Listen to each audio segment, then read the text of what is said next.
ओम शांति। 12 जून 2025 बाबा के महावाक्य। मीठे बच्चे, तुम्हें अभी ज्ञान की दृष्टि मिली है, इसीलिए तुम्हारा भटकना बंद हुआ। तुम शांति धाम सुख धाम को याद करते हो। प्रश्न: देवताओं में कौन सी ताकत है और वह ताकत किस विशेषता के कारण है? उत्तर: देवताओं में सारे विश्व पर राज्य करने की ताकत है। वह ताकत विशेष एक मत की विशेषता के कारण है। वहां एक मत होने के कारण वजीर आदि रखने की दरकार नहीं। देवताओं ने संगम पर बाप से ऐसी श्रीमत ली हुई है जो 21 जन्म राज्य करते हैं। वहां एक राजा की एक दैवी फैमिली होती, दूसरी मत होती नहीं। गीत: नैनहीन को राह दिखाओ प्रभु। ओम शांति। बच्चों को नयन मिले हैं, पहले नयन नहीं थे। कौन से नयन? ज्ञान के नयन नहीं थे, अज्ञान के नयन तो थे। बच्चे जानते हैं ज्ञान सागर एक ही बाप है और कोई में यह रूहानी ज्ञान है नहीं। जिस ज्ञान से सद्गति हो अर्थात शांति धाम सुख धाम जाना हो। अभी तुम बच्चों को दृष्टि मिली है कैसे सुख धाम बदलकर फिर माया का राज्य व दुख धाम बनता है। पुकारने लगते हैं कि नैनहीन को राह बताओ। भक्ति मार्ग के यज्ञ दान पुण्य आदि से कोई राह नहीं मिलती है शांति धाम सुख धाम जाने की। हरेक को अपना पार्ट बजाना ही है। बाप कहते हैं मुझे भी पार्ट मिला हुआ है। भक्ति मार्ग में पुकारते हैं मुक्ति जीवन मुक्ति की राह बताओ। उसके लिए कितने यज्ञ तप दान पुण्य आदि करते हैं, कितना भटकते हैं। शांति धाम सुख धाम में भटकना होता ही नहीं, यह भी तुम जानते हो। वो तो सिर्फ शास्त्रों की पढ़ाई और जिस्मानी पढ़ाई को ही जानते हैं। इस रूहानी बाप को तो बिल्कुल जानते ही नहीं। रूहानी बाप ज्ञान तब आकर देते हैं जबकि सर्व की सद्गति होती है, पुरानी दुनिया बदलनी होती है। मनुष्य से देवता बनते हैं, फिर सारी सृष्टि पर एक ही राज्य होता है देवी देवताओं का, जिसको ही स्वर्ग कहते हैं। यह भी भारतवासी जानते हैं आदि सनातन देवी देवता धर्म भारत में ही था। उस समय कोई और धर्म नहीं था। तुम बच्चों के लिए अभी है संगम युग, बाकी सब हैं कलयुग में। तुम पुरुषोत्तम संगम युग पर बैठे हो। जो जो बाप को याद करते हैं, बाप की श्रीमत पर चलते हैं, वह संगम युग पर हैं, बाकी कलयुग में हैं। अभी कोई सॉवरेंटी किंगडम तो है नहीं। अनेक मतों से राज्य चलता है। सतयुग में तो एक महाराजा की ही मत चलती है, वजीर नहीं होते। इतनी ताकत रहती है। फिर जब पतित बनते हैं तो वजीर आदि रखते हैं, क्योंकि वह ताकत नहीं रहती। अभी तो है ही प्रजा का राज्य। सतयुग में एक मत होने से ताकत रहती है। अभी तुम वह ताकत ले रहे हो। 21 जन्म इंडिपेंडेंट राजाई करते हो। अपनी ही दैवी फैमिली है। अभी यह है तुम्हारा ईश्वरीय परिवार। बाप कहते हैं, अपने को आत्मा समझ बाप की याद में रहते हो तो तुम ईश्वरीय परिवार के हो। अगर देह अभिमान में आकर भूल जाते हो तो आसुरी परिवार के हो। 1 सेकंड में ईश्वरीय संप्रदाय के और फिर 1 सेकंड में आसुरी संप्रदाय के बन जाते हो। अपने को आत्मा समझ बाप को याद करना कितना सहज है, परंतु बच्चों को मुश्किल लगता है। बाप कहते हैं, अपने को आत्मा समझ और बाप को याद करेंगे तो विकर्म विनाश होंगे। देह द्वारा कर्म तो करना ही है। देह बिगड़ तो तुम कर्म कर नहीं सकेंगे। कोशिश करनी है काम काज करते भी हम बाप को याद करें, परंतु यहाँ तो बिगर काम भी याद नहीं कर सकते हैं, भूल जाते हैं। यही मेहनत है। भक्ति में ऐसे कोई थोड़े ही कहा जाता कि सारा दिन भक्ति करो। उसमें टाइम होता है सवेरे, शाम व रात को। फिर मंत्र आदि जो मिलते हैं वह बुद्धि में रहते हैं। अनेकानेक शास्त्र हैं, वह भक्ति मार्ग में पढ़ते हैं। तुमको तो कोई पुस्तक आदि पढ़ना नहीं है, ना बनाना है। यह मुरली छपाते भी हैं रिफ्रेश होने के लिए, बाकी कोई भी किताब आदि नहीं रहेगी। ये सब खत्म हो जानी है। ज्ञान तो है ही एक बाप में। अभी देखो, ज्ञान विज्ञान भवन नाम रखा है, जैसे कि वहाँ योग और ज्ञान सिखाया जाता है। बेगर अर्थ ऐसे ऐसे नाम रख देते हैं। कुछ भी पता नहीं है कि ज्ञान क्या है, विज्ञान क्या है।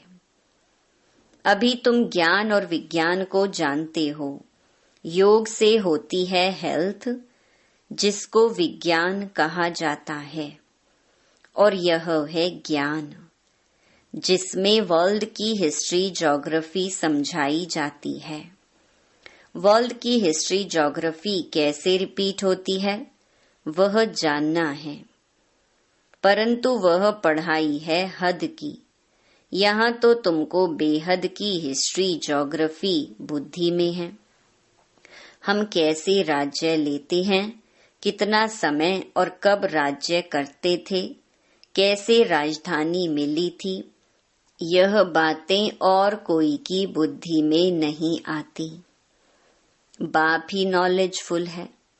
यह सृष्टि का चक्र कैसे फिरता है बाप ही समझाते हैं।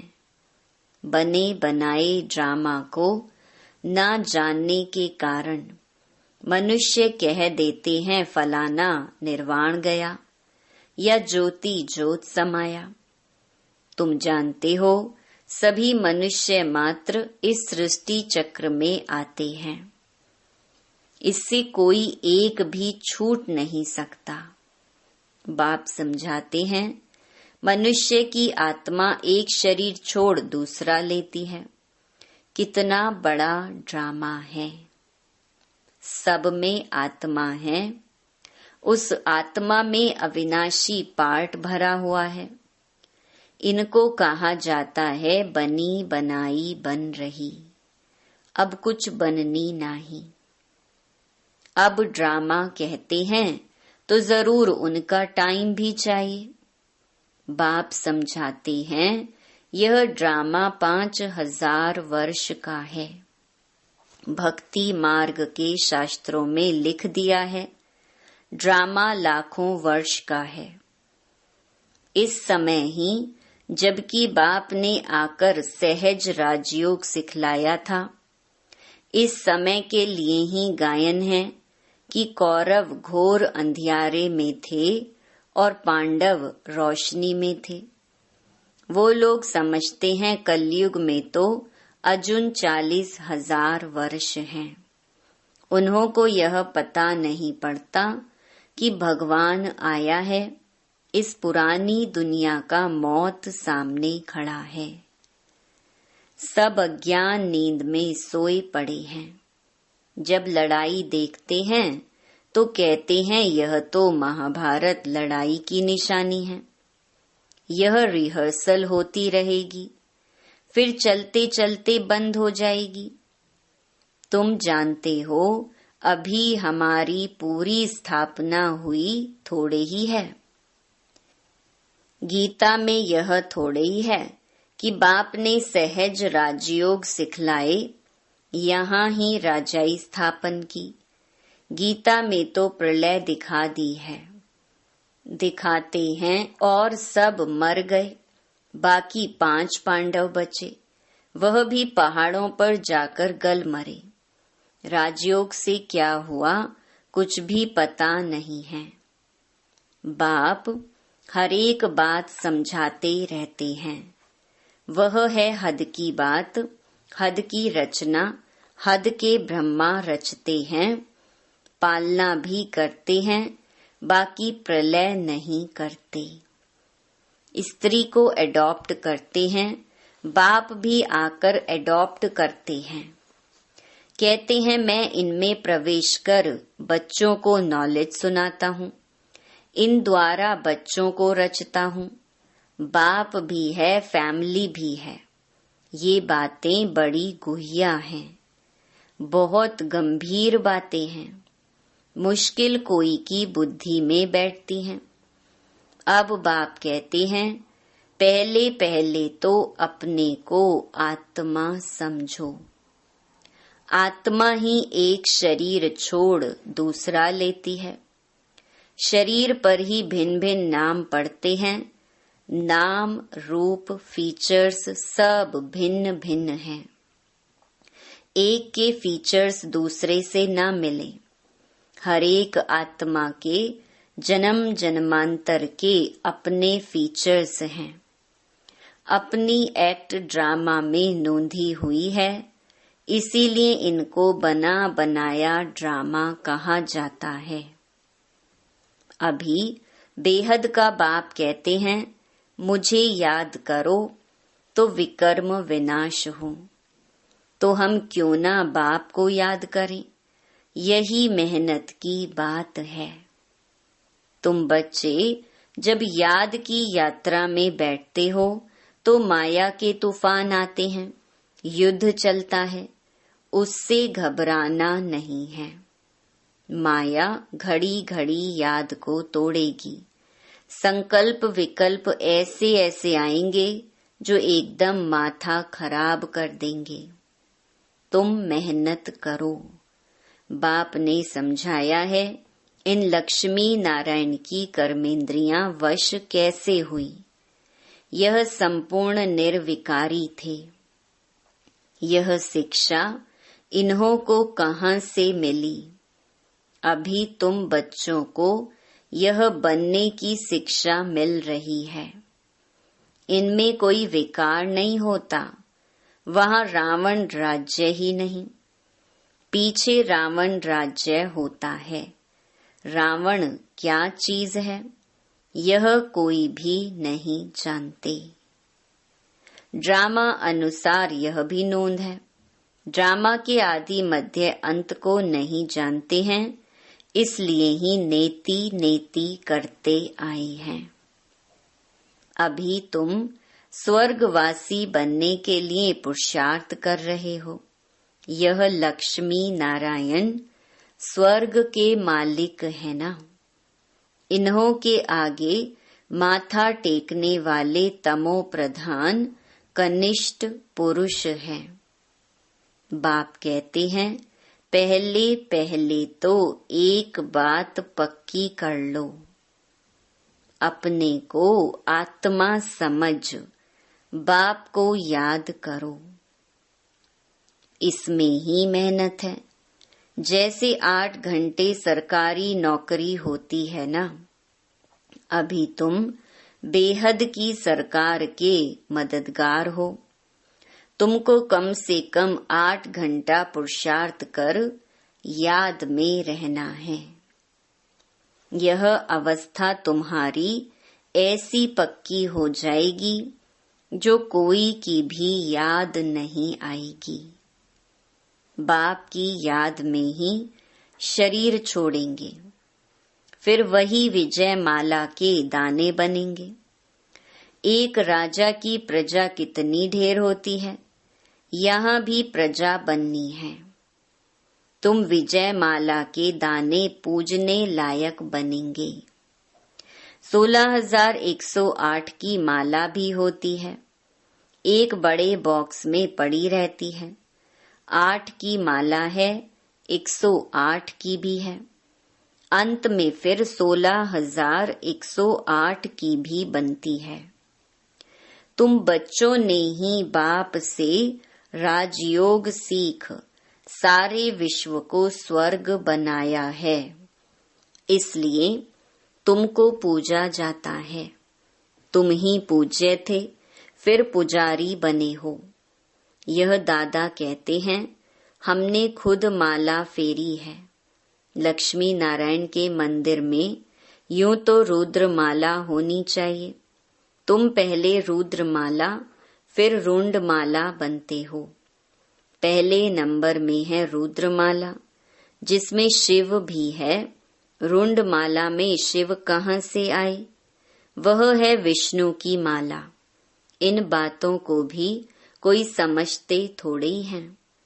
अभी तुम कहते हो हम शिव बाबा के गले का हार जाए बनते हैं। ब्राह्मणों की माला नहीं बन सकती है, ब्राह्मणों की माला होती नहीं। तुम जितना याद में रहते हो, फिर वहां भी नजदीक में ही आकर राज्य करेंगे। यह पढ़ाई और कोई जगह मिल ना सके। तुम जानते हो अभी हम इस पुराने शरीर को छोड़ स्वर्गवासी बनेंगे। सारा भारत स्वर्गवासी बनेगा। इन पर्टिकुलर भारत ही स्वर्ग था। 5000 वर्ष की बात है, लाखों वर्ष की बात हो नहीं सकती। देवताओं को ही 5000 वर्ष हुए, स्वर्ग को मनुष्य भूल गए हैं, तो ऐसे ही कह देते हैं, बाकी है कुछ नहीं। इतना पुराना संवत आदि है थोड़े ही, है ही सूर्यवंशी, चंद्रवंशी, फिर और धर्म वाले आते हैं। पुरानी चीजें काम क्या आएंगी? कितना खरीद करते हैं, पुरानी चीज की बहुत वैल्यू करते हैं। सबसे वैल्यूबल है शिव बाबा। कितने शिवलिंग बनाते हैं। आत्मा इतनी छोटी बिंदी है, यह किसको भी समझ में नहीं आता। अति सूक्ष्म रूप है। बाप ही समझाते हैं, इतनी छोटी बिंदी में इतना पार्ट नुंधा हुआ है। यह ड्रामा रिपीट होता रहता है। यह ज्ञान तुमको वहां नहीं रहेगा। यह प्रायलोप हो जाता है, तो फिर कोई सहज राजयोग सिखा कैसे सकते। यह सब भक्ति मार्ग के लिए बैठ बनाया है। अभी बच्चे जानते हैं, बाप द्वारा ब्राह्मण, देवता, क्षत्रिय 3 धर्म स्थापन हो रहे हैं, भविष्य नई दुनिया के लिए। वह पढ़ाई जो तुम पढ़ते हो, वह है इस जन्म के लिए। इनकी प्रारब्ध तुमको नई दुनिया में मिलनी है। यह पढ़ाई होती है संगम युग पर। यह है पुरुषोत्तम संगम युग। मनुष्य से देवता तो जरूर संगम पर बने होंगे। बाप बच्चों को सब राज समझाते हैं। यह भी बाबा जानते हैं तुम सारा दिन इस याद में रह नहीं सकेंगे, इम्पॉसिबल है। इसीलिए चार्ट रखो, देखो हम कहाँ तक याद में रह सकते हैं। देह का अभिमान होगा तो याद कैसे रह सकेगी। पापों का बोझा सिर पर बहुत है, इसीलिए बाबा कहते हैं याद में रहो। त्रिमूर्ति का चित्र पॉकेट में डाल दो, परंतु तुम घड़ी घड़ी भूल जाते हो। अल्फ को याद करने से बे आदि सब याद आ जाता है। बैज तो सदा लगा रहे। लिटरेचर भी हो, कोई भी अच्छा आदमी हो तो उनको देना चाहिए। अच्छा आदमी कभी मुफ्त में लेंगे नहीं। बोले इसका क्या पैसा है? बोलो यह गरीबों को तो मुफ्त में दिया जाता है, बाकी जो जितना दे। रॉयल्टी होनी चाहिए। तुम्हारी रस्म रिवाज दुनिया से बिल्कुल न्यारी होनी चाहिए। रॉयल आदमी आप ही कुछ न कुछ दे देंगे। यह तो हम सबको देते हैं कल्याण के लिए। कोई पढ़कर भी तुमको पैसे भेज देंगे। खर्चा तो तुम करते हो ना। बोलो हम अपना तन मन धन भारत की सेवा में खर्च करते हैं। अच्छा, मीठे मीठे सिकिलधे बच्चों प्रति मात पिता बाप दादा का याद प्यार और गुड मॉर्निंग। रूहानी बाप की रूहानी बच्चों को नमस्ते।